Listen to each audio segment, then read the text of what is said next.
Ferenc bi lahko dal svojim 5 študentom to nalogo in bi naredili eno zgodovinsko znanstveno delo iz tega naslova, ki bi odgovorili na marsikaj.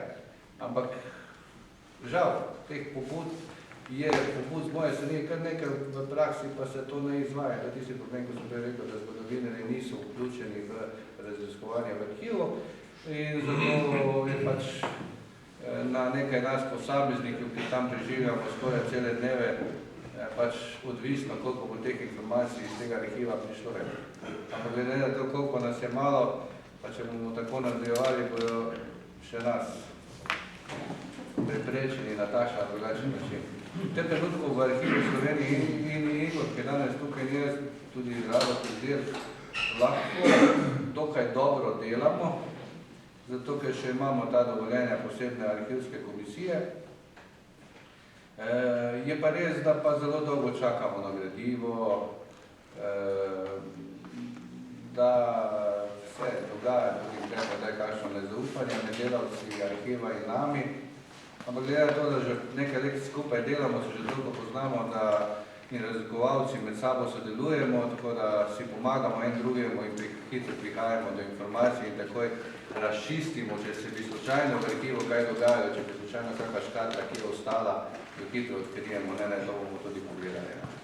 Zaenkrat se da v Slovenskem arhivu delati, problem je samo v tem, da bi bilo lahko še 10 umrz, pa 10 leljakov, vsak dan tam pa bi bilo, pa še lep čas ne bi zadeve končali. Nažalost je tako. Moje ime Anton Babić, ja sam došao iz Zagreba, specijalno za ovu knjigu.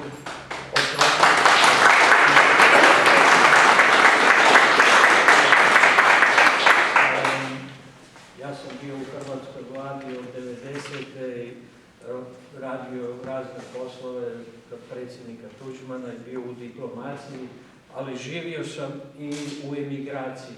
Pa imam sada jedno pitanje za gospodina Ljeljaka.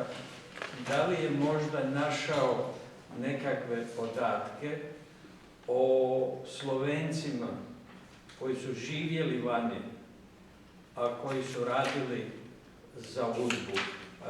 Kod nas u Hrvatskoj je to veliko pitanje, zato što Hrvati imaju veliki broj emigranata. Je bilo puno onih koji su radili za UDBU, a ne znamo tko su. Da li imate vi, barem što se tiče malo Slovenaca vani, neke podatke? Hvala lijepa. I izvršna knjiga, hvala. Mislim, da bi Igor me za to na to vprašanje boljše odgovoril kot jaz, ampak bi povedal tako, da slovenska emigracija, čeprav bi rekel, bi se zlagal, ko bi rekel, da ni bila politično aktivna. Bila je politično aktivna in imamo verjetno preko 100 različnih časopisov po vsem svetu, ki jih je slovenska politična emigracija pisala. In ni pa slovenska emigracija bila, kako bi rekel, tako v tej meri opredeljena kot Hrvaška, ki se je pač odločala tudi z razne diverzantske druge akcije, tudi vojaške akcije, tudi oborožene akcije, tudi z eksplozivi, bombami, kot je to Slovenska ni samo en primer. Poznamo, da je trojica prišla, kako mu je šlo ime? Toplišek Janez, on je edini, ki je z orožjem prišel v Slovenijo, se boriti v Sloveniji. Trije so prišli, ampak dva med njima so bila sodelavca UDBE, on pa je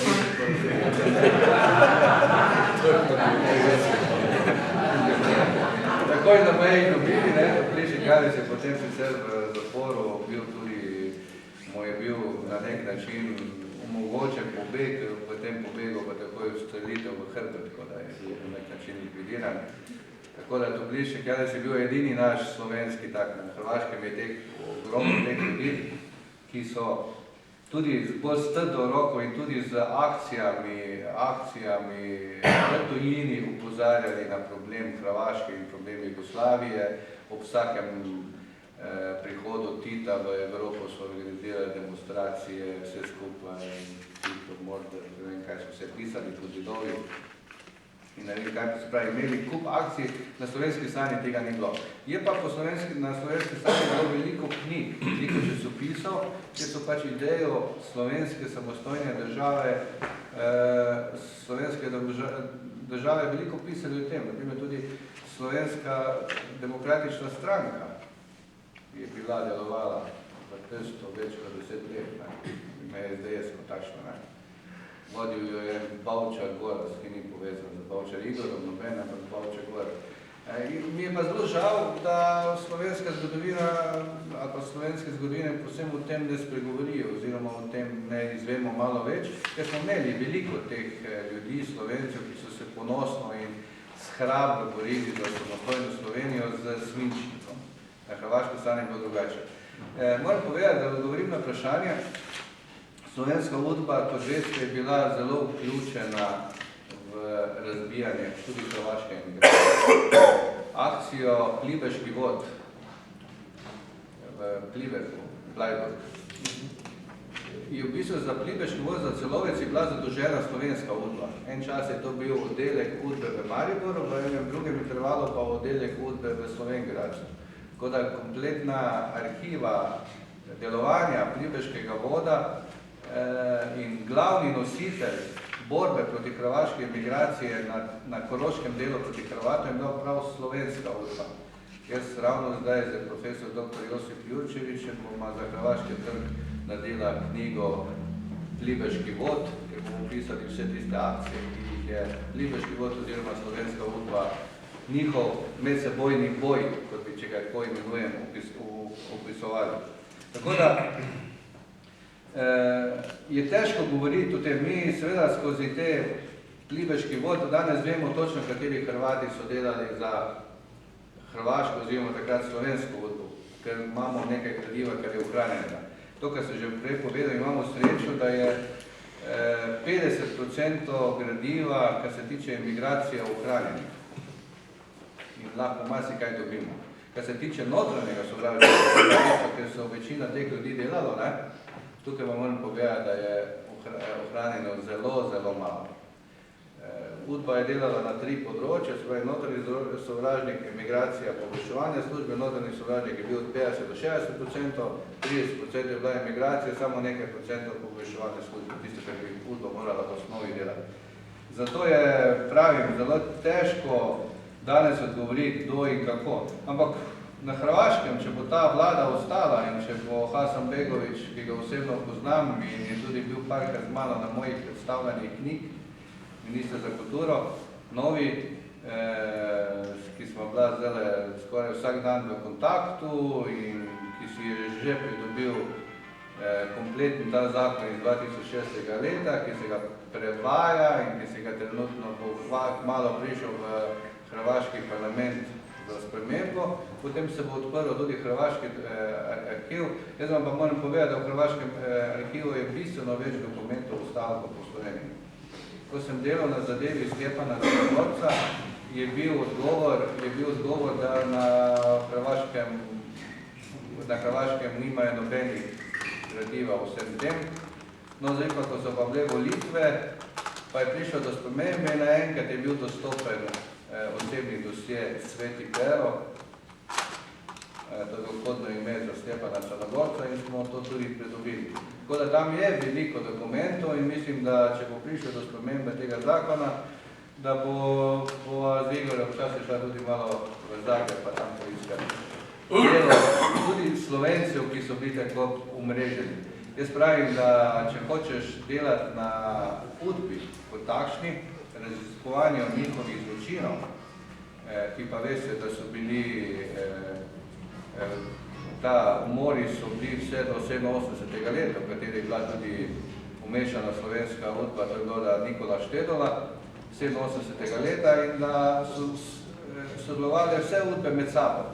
In tudi pri raziskovanju moramo raziskovati na ta način, da raziskujemo po vseh teh centrih udbe, da bi lahko prišli do približne resnice, kaj se je takrat dogajalo.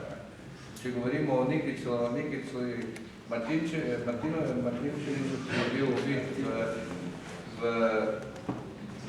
75. leta v Celovcu, Janez Zemljarič je zapisal, da se bodo januarja 75 sestala bosanska, zagrebška pa slovenska udba in se bojo o tem dogovorili. Se pravi, da vse 3 udbe so sodelovali v tem dogovoru. Hvala lepa.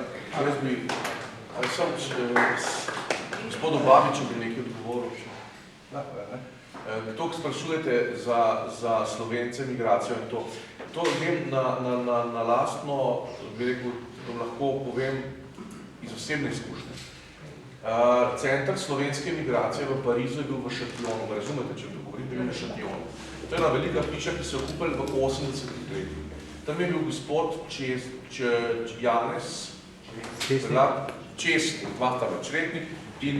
Česnik, Čretnik in Česnik. Jaz sem na svoje lastne oči videl, so prenesli arhiv, koliko hrvaškim emigrantom je 45-46 pomagal s svojimi zvezami, da so šlo v stotine. Jaz sem arhiv jaz videl, da so potem lahko dobili državljanstvo in šli v Ameriko, Avstralijo in to. Ampak oni so to hišo kupili tam v 80-ih letih. Čretnik Janez je umrl leta 2000. Potem so to hišo leta 2010, recimo, so delali kanalizacijo novo v hiši. In sporoči ta francoska, ki se ukvarja komunala, da so našli neke nenavadne stvari.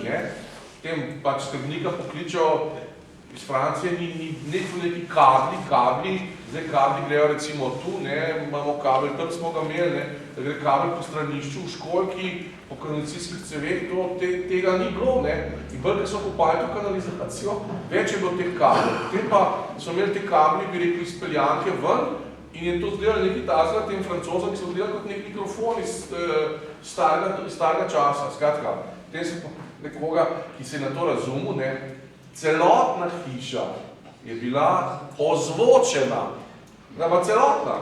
Te kablo so potegnili potem nekaj 100 metrov ven.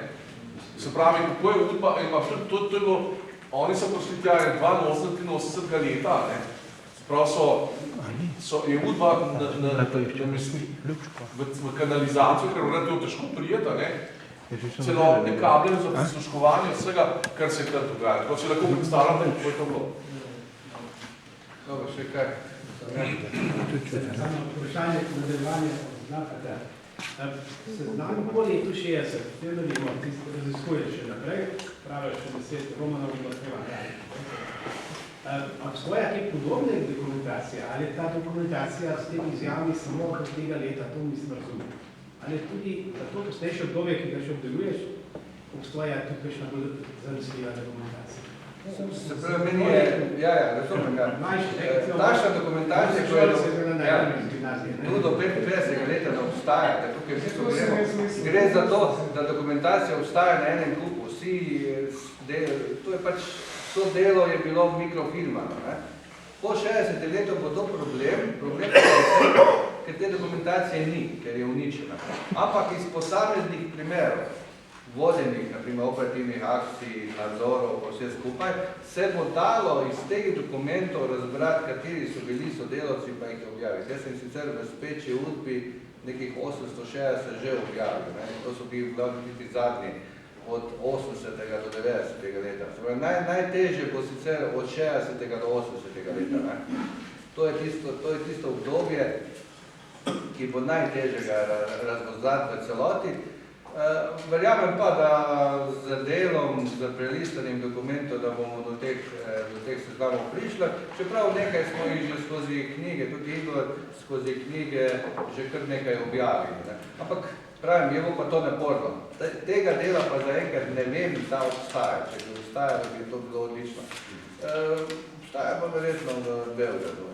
Če bo dostopno, bomo potem to lahko to naredili. Ampak, kot sem rekel, Slovenija bo verjetno, če bo kdaj možno popisati vse, lahko govorimo kot 65 000 sodelavcev, aktivnih sodelavcev. Tukaj še ne govorimo tistih virov in pa še ostale načine pridobivanja informacij, ampak prav sodelavcev. Sam zadaj še, gospod, dajte, tam zadaj, ja. Dajte. Kaj zvolite? Malo sem pričakovala, da bomo vplele noter. glede na to, da Rekovška zgodba čist v celoti ni zapisana. Velja še ena zarota molka, kajti Isajlović, pa Vidmar, pa Marina Blaj, pa Peter Franetović so imeli določeno ekipo, skozi katero so trenirali bombo, in tam je Rekovški muzej. Obstaja košarkarska ekipa Ilirije in popolnoma drži, kar je gospod govoril, športni klubi so bili kontaminirani. Miklavčič je hodil na Volikovo, Borut je bil v celovcu veleposlanik ambasador, vsak vikend in to je to. Ja, sej, kaj? Skratka, mot me, da ni Petra Franetovića noter, kajti ta gospod zdravnik, in to drži, da je zobozdravstvo, pa ne samo zobozdravniki, zdravstveni tehnik. Komercialist je bil naš trener v Iliriji.